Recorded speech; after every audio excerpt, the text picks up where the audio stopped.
పాక్లోని 9 ఉగ్ర స్థావరాలపై భారత్ మెరుపుదాడులు. భారత్ ఆపరేషన్ సింధూర్ విజయవంతం. యుద్ధం పాక్పై కాదు, ఉగ్రవాదంపై అన్న భారత్. పహల్గాం దాడికి ప్రతీకారంగా టెర్రర్ క్యాంపులే లక్ష్యం. రాఫెల్ అటాక్కి ఛిద్రమైన ఉగ్ర శిబిరాలు. దాడుల్లో 80 మందికి పైగా ఉగ్రవాదులు హతం. మొదటిసారి రాఫెల్ను వినియోగించిన భారత్. భారత్ దాడులతో వణికిపోయిన పాకిస్తాన్ ఆర్మీ.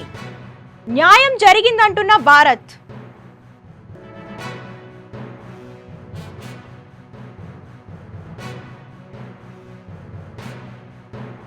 పహల్గాంలో రక్తం పారించిన ఉగ్రమూకలకు భారత్ ధీటైన ఊహించని జవాబిచ్చింది.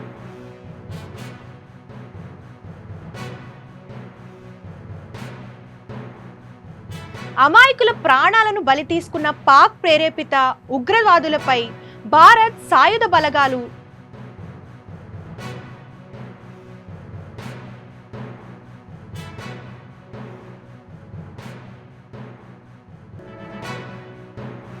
ఉక్కు పిడికిలి బిగించడమే కాకుండా చావు దెబ్బ కొట్టాయి.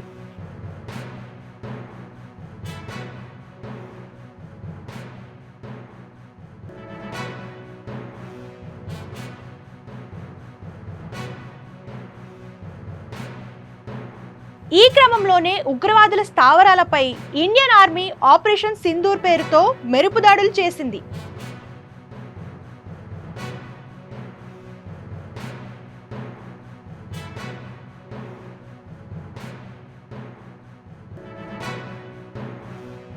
తొమ్మిది ఉగ్రవాద స్థావరాలపై భారత్ సైన్యం నిప్పుల వర్షం కురిపించింది.